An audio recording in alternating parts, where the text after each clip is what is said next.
Hello दोस्तों, आपका हमारे इस यूट्यूब चैनल पर स्वागत है। आज से हम वर्ग 3 की परीक्षा जो कि जुलाई में और अगस्त में होने वाली है, वर्ग 2 की और वर्ग 3 की जुलाई में होने वाली है, तो उन परीक्षाओं के लिए बाल विकास की क्लासेस शुरू कर रहे हैं। तो आप में से जो भी लोग वर्ग 3 की तैयारी कर रहे हैं उनके लिए, और जो वर्ग 2 की तैयारी कर रहे हैं उसमें भी बाल विकास आता है, जो अपनी ये परीक्षा होती है पात्रता उसके अंदर, तो उसी के लिए ये वीडियो हम बना रहे हैं। तो आपसे निवेदन है कि आप ये वीडियो अगर जो भी तैयारी कर रहा हो उस तक पहुंचाइएगा। हम पहले भी इस चैनल पर वीडियो डालते थे, लेकिन किस कारण से हमने इस पर वीडियो डालना बंद कर दिया था, लेकिन अब जब परीक्षा आ रही है तो उसकी तैयारी अच्छी हो पाए, इसके लिए हम ये वीडियो यहाँ से बनाकर आप तक पहुँचा रहे हैं। तो चलिए हम इसको शुरू करते हैं। शुरू करने से पहले मैं आपको बता दूं कि इस परीक्षा में एक विषय होता है बाल विकास। बाल विकास के 30 प्रश्न इस परीक्षा में पूछे जाते हैं। तो वो 30 प्रश्न आप सही सही लगा पाएं, उसमें अच्छे नंबर ला पाएं, इसके लिए आपको बाल विकास को बहुत अच्छे से समझना पड़ेगा। अब बाल विकास को समझने के लिए क्या करना पड़ेगा, पहले हमको मनोविज्ञान को समझना पड़ेगा। अब मनोविज्ञान जो है वो बाल विकास जो है वो मनोविज्ञान का एक पार्ट है।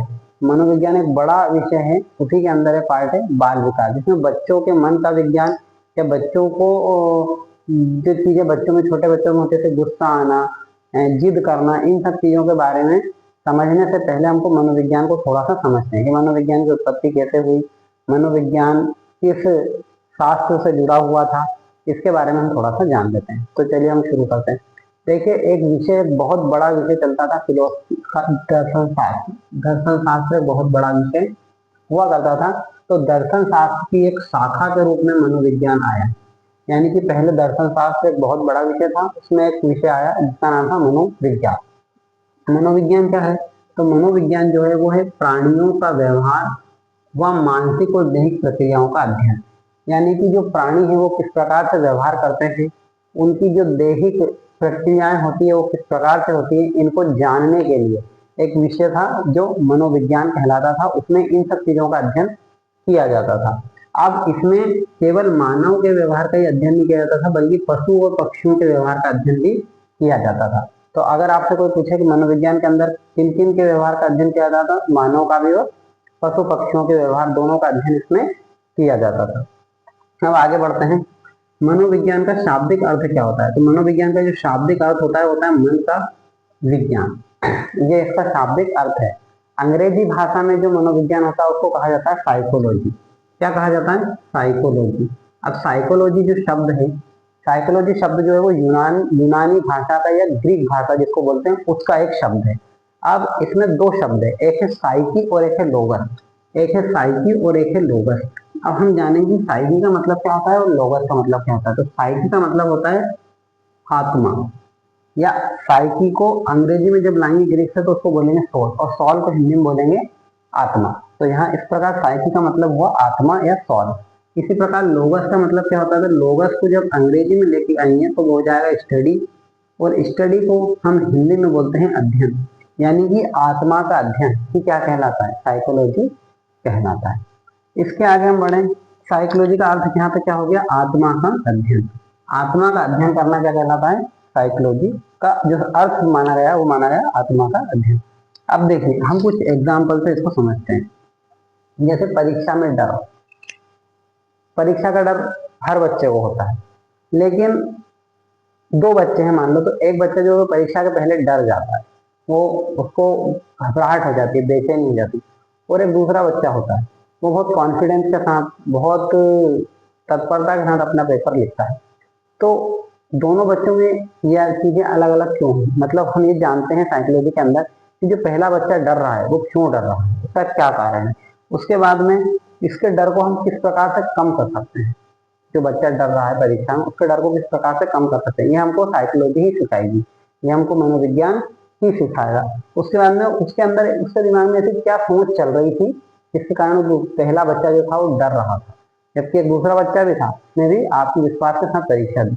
तो पहले बच्चे की इन कमजोरियों को कैसे ठीक किया जा सकता है, यही हमको साइकोलॉजी में पढ़ना पड़ता है, मनोविज्ञान में पढ़ना पड़ता है। उसके बाद एक उदाहरण और हम देते हैं, जैसे गुस्सा आना। किसी को ने कोई बात बोली और किसी बच्चे को बहुत जल्दी गुस्सा आ जाता है, जबकि एक दूसरा बच्चा होता है उसको गुस्सा देर से आता है। तो जो बच्चा है जो गुस्सा कर रहा है, उसके गुस्से को हम कैसे कम कर सकते हैं, उसने गुस्सा क्यों किया, उसके कारणों को जान सकते हैं। तो ये सब चीजें जानने के लिए हमें मनोविज्ञान का ज्ञान, हमें साइकोलॉजी का ज्ञान होना बहुत जरूरी है। इसके बाद में अब मैं आपको एक और कहानी के माध्यम से समझाता हूँ। मान लीजिए एक लड़का नाम है ए और एक का नाम है बी, दोनों बॉयज हैं, दोनों बॉयज हैं, एक का नाम है ए और एक का नाम है बी। अब क्या होता है कि दो बच्चे हैं ए और बी। एक कुत्ता आता है इनके पास, एक कुत्ता, डॉग। तो ये वाला बच्चा क्या करता है, इस कुत्ते को देख के डर जाता है। क्या हो जाता है, डर जाता है और डर के भाग जाता है। जबकि एक दूसरा बच्चा है जो है बी, जो क्या है, बी है।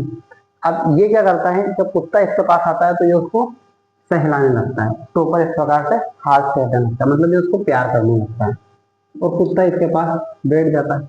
अब देखो, कुत्ता एक था, एक बच्चा क्या करा, डर के भाग गया, दूसरा बच्चा क्या करने लगा, उसके ऊपर हाथ फेरने लगा, उसको सहलाने लगा, उससे प्यार करने लगा। तो घटना दोनों के साथ एक घटी, लेकिन एक के दिमाग में आया कि कुत्ता मेरे को काट सकता है, कि वो भाग गया। दूसरे जो बच्चा था वो पशुओं के प्रति प्रेमी था, वो पशुओं से प्रेम करना अच्छा लगता था, तो उसने क्या करा, उसको प्यार करने लग गया। तो ये जो बात है, ये हम साइकोलॉजी के अंदर ही जान पाएंगे कि इस बच्चे के अंदर ये थिंकिंग क्यों हो सकता है। इसके आसपास का माहौल ऐसा हो जहाँ ज्यादा डर डर डर की बात की जाती हो, इस बच्चे के आसपास का माहौल ऐसा हो कि यहाँ पर सहानुभूति की, एक दूसरे की मदद की, किसी पशु पक्षियों से प्रेम करने की बात की जाती हो, तो इसलिए ये बच्चा ऐसा करने लगा और ये ऐसा करने लगा। तो ये सब साइकोलॉजी के अंदर आपको बहुत डीपली पढ़ाया जाता है, बहुत अच्छे से इसका अध्ययन कराया जाता है। तो ये है साइकोलॉजी की कहानी। परिभाषाएं हैं, कुछ परिभाषाओं को हम लिख लेते हैं कि वो परिभाषा कौन कौन से वैज्ञानिकों ने दी है, क्योंकि वो परीक्षा में एज पूछ ली जाती है, जैसी ही आ जाती है और नीचे नाम आ जाता है कि किस मनोवैज्ञानिक ने परिभाषा दी है। तो हम एक एक करके बोर्ड पे उनको लिखेंगे और आप उनको ऐसे के ऐसे ही लिख लेंगे। तो जैसा कि मैंने बताया था आपको कि कुछ परिभाषाएं हैं जो एज इट इज परीक्षा में पूछी जाती है। मनोविज्ञान की परिभाषाएं अलग अलग वैज्ञानिकों ने अलग अलग हिसाब से अपनी की है, उनको हमको अलग अलग समझना है। तो हम एक एक करके सारी परिभाषाओं को यहाँ समझना है। पहली परिभाषा है मनोविज्ञान की परिभाषा है। पहली परिभाषा है क्रो एंड क्रो के अनुसार। क्रो एंड क्रो कहता है कि मनोविज्ञान मानव व्यवहार और मानव संबंधों का अध्ययन है। तो इसको याद कैसे करना है कि क्रो एंड क्रो, दो बार क्रो आया है, तो एक बार मानव व्यवहार और एक बार मानव संबंध, मतलब यहाँ पे दो बार मानव आया है। तो इस प्रकार आप याद रख सकते हैं कि क्रो एंड क्रो की क्या परिभाषा है कि जो मनोविज्ञान है मानव व्यवहार और मानव संबंधों का अध्ययन है। दूसरा है मार्गन के अनुसार। मार्गन कहता है मनोविज्ञान मानव एवं पशु के व्यवहार का विज्ञान है। तो देखो, मोर और गन, तो मोर क्या है, पशु है, इस प्रकार से आप इसको याद कर सकते हैं कि मनोविज्ञान जो है मानव और पशु के व्यवहार का विज्ञान है। तीसरा है वाटसन। वाटसन बोलता है कि मनोविज्ञान व्यवहार का धनात्मक विज्ञान है। उसके बाद में जिम्बार्डो, जिम्बार्डो बोलता है कि मनोविज्ञान जीवधारियों के जीवन, मनोविज्ञान जीवधारियों के व्यवहार का वैज्ञानिक अध्ययन है। तो जीवधारी कहाँ जाते हैं, जिम में जाते हैं, जैसे करके आप जा सकते हैं जिम्बार्डो। जिम्बार्डो ने बोला है कि मनोविज्ञान जीवधारियों के व्यवहार का वैज्ञानिक अध्ययन है। उसके बाद है मैकडूगल। मैकडूगल कहता है कि मनोविज्ञान आचरण और व्यवहार का यथार्थ विज्ञान है। उसके बाद में है बोरिंग। बोरिंग कहता है मनोविज्ञान मानव प्रकृति का अध्ययन है। उसके बाद में वुडवर्थ है। वुडवर्थ कहता है कि मनोविज्ञान वातावरण के संपर्क में रहने वाले मानव व्यवहारों का अध्ययन है। तो आप इसका स्क्रीनशॉट भी ले सकते हैं और आप इसको अच्छे से याद कर सकते हैं। सारी परिभाषाएं परीक्षा में एज इट इज पूछ ली जाती है और 4 ऑप्शन रहते हैं कि ये परिभाषा किस मनोवैज्ञानिक की है, तो हमें एक टिक करना होता है। अब इसमें थोड़ा सा आपको पहले बताना था लेकिन मैं बताना भूल गया। इसमें है कि दर्शन शास्त्र के जनक अगर आपको पूछा जाए तो उसमें अरस्तु लगाना है, और मनोविज्ञान के जनक पूछे जाए तो आपको लगाना है विलियम जेम्स। मनोविज्ञान के जनक थे अमेरिका में। अमेरिका में इन्होंने क्या करा था कि दर्शन शास्त्र से मनोविज्ञान को अलग करने का श्रेय जाता है इनको, विलियम जेम्स को। इन्होंने एक बुक भी लिखी, इसका नाम था principle of psychology. Principle of psychology, ये पुस्तक किसकी है, तो ये विलियम जेम्स की पुस्तक है।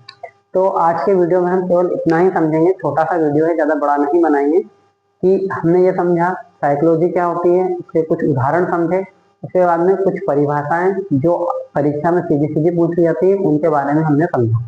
तो आज के वीडियो में इतना ही। अगले वीडियो में जब हम मिलेंगे तो हम बात करेंगे मनोविज्ञान के कुछ जो महत्वपूर्ण मनोवैज्ञानिक हैं उनके बारे में। तो एक एक करके हम सारे मनोवैज्ञानिक भी कंप्लीट करेंगे। तो आज की वीडियो में इतना ही, अगले वीडियो में मिलेंगे, तब तक के लिए जय हिंद, जय भारत, धन्यवाद।